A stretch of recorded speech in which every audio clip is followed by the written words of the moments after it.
Often I find the final words of our hymn today being a prayer for sermon writing. Let the words of my mouth and the meditation of my heart be acceptable in your sight, O Lord, my strength and my Redeemer. But unfortunately, there's an earlier line that I think applies today, where it says, one day tells its tale to another, and one night imparts its knowledge to another. Larry led off this morning, I think, with knowledge, and unfortunately I've just got old Boy Scout tales when it comes to dealing with fire. Because old Boy Scouts love to tell stories about fire, and my favorite fire story involved a night where I found myself in a rush to light a bonfire. Our troop was marching up the trail for our closing assembly of leadership camp, and we didn't have the fire lit. Now, we had a wood pile that was kindly, I'll emphasize kindly, left for us by another camp staff that was there that week, that the night before had their bonfire rained out. So to rush things along, my buddy said, "Here, I'll help," and douses the wood pile with some lighter fluid. Never something we ever did when we were on the trail, but desperate times call for desperate measures. What we didn't know was that they had already doused the wood pile with lighter fluid and white gas the night before. The rain started, and so they covered it with a tarp and left it in the June heat to bake all day and let those fumes soak into every single piece of wood. My best friend, who was leading the troop up the trail and who could not see us at this point, later asked me if before the closing assembly, someone had thrown a massive boulder into the lake. No, that whoomp that he heard, that was all of the oxygen in the amphitheater being sucked up into a giant mushroom cloud of fire, which shot about 30 feet into the air and then swooped out. Everybody jumped and missed it, except for me.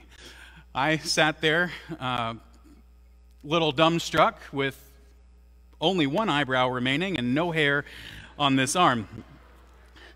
Seconds later, the troop arrived, and they were none the wiser. They simply found a whole patrol of scouts rolling in laughter while I stepped back, still smoking, to admire what was now a merrily crackling fire.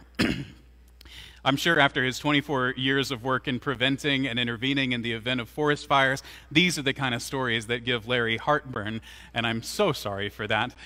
But I am grateful that this story didn't turn into the many other stories of unintentional fires that lead to great catastrophe in our nation and around our world. But when Boy Scouts tell good fire stories, it helps to tell stories that have novelty to them. It helps to tell stories of times that were out of the ordinary. No one tells the story of the 47th time they successfully made scrambled eggs on the trail. They tell the story of when it went wrong. And so I tell the story of the one fire out of the hundreds of fires I lit with care and attention during my years of scouting that, due to my haste, tried to blow me up. Because that story is out of the ordinary, usually wood isn't pre-soaked in lighter fluid. The normal process is quite simple, but it can become quite involved. The center of your fire pit, you place a tinder bundle with wood shavings or dryer lint or paper, etc., the very fine stuff that will ignite quickly. Then you surround that by kindling, wood that is no thicker than a matchstick. And after that, you build your fuel wood, the wood that'll catch and will burn hot. And that wood should be about pencil size to the size of your finger. And then you build that up with progressively bigger and bigger logs that will sustain the fire. Soon you find that the tinder pile is deep within the recesses of this wood pile, and it's finally time to light. You've worked hard at setting everything up, and now comes the moment of truth, where you strike your match, light the tinder pile, blow a little air to move some oxygen, and then you have to step back. That was always my least favorite part of building a fire. The moment when you have to step back, look at your work, and trust. I think that idea of trust is at the heart of the stories we hear today in worship as we hold carefully to this image of fire. Fire is an element of both life and destruction. Moses discovered this when encountering God through the burning bush. Moses is being sent with the name and presence of God to bring justice and deliverance to his people who are under bondage to Pharaoh in Egypt. The call that Moses follows is one of bringing a cleansing fire to a system of injustice, burning down oppression and systems that have held his people in bondage, while igniting a flame of hope and life in those who were oppressed and enslaved. What felt like chaos to Pharaoh is light and life to the people of Israel. It is only appropriate that this call begins with fire and trust. And again, as Jesus confronts his followers at the end of Mark's gospel, he rebukes them for their lack of faith and stubbornness, while in the same breath commissioning them to go into all the world and proclaim the good news to the whole creation. Rebuked and trusted, the fire both burns and enlivens the disciples.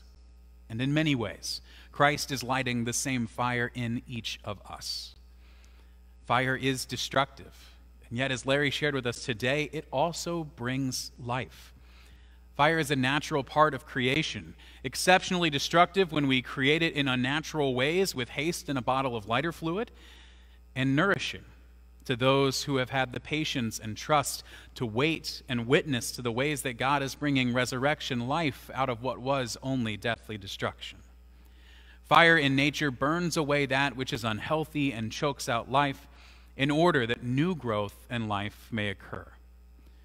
But we are called to steward creation in such a way that these fires do not become out of control, consuming human habitation or burning at times and in places where they're not meant to burn. With fire and trust, we see new life. With fire and indifference, we see great destruction.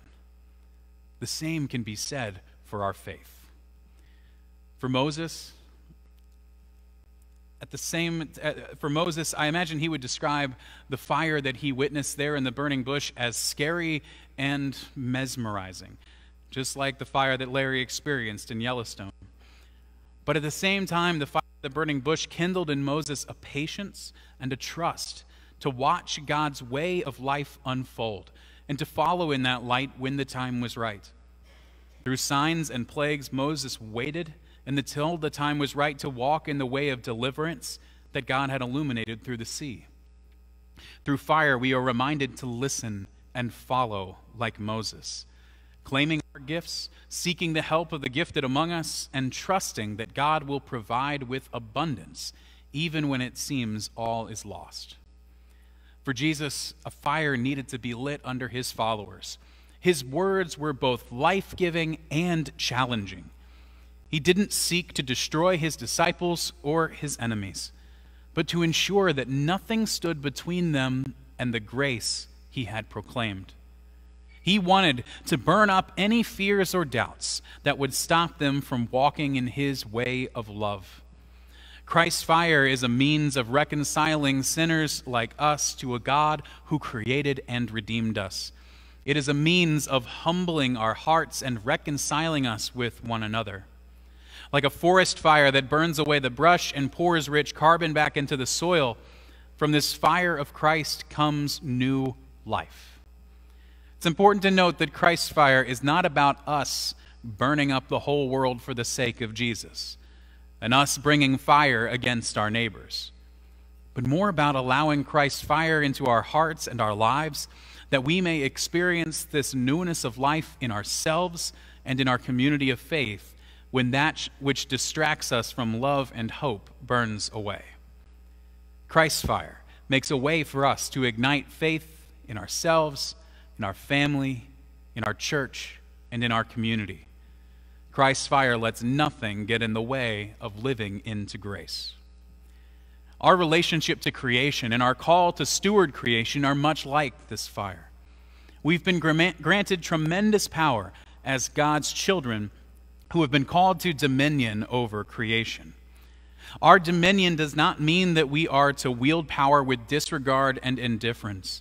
Rather, we are to inhabit this world with mercy, compassion, and care. We are meant to do the work of fire, clearing out what is unjust and destructive, and trusting in God that the work of new life will soon unfold. As we do the work of climate justice and strive to undo the tremendous harm that humanity is doing to this planet, we are called to a patient trust. We do the work, we make the changes, and we wait.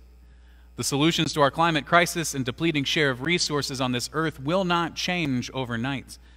But through the work of clearing out what is destructive, we may find new life for our people and our planet in time.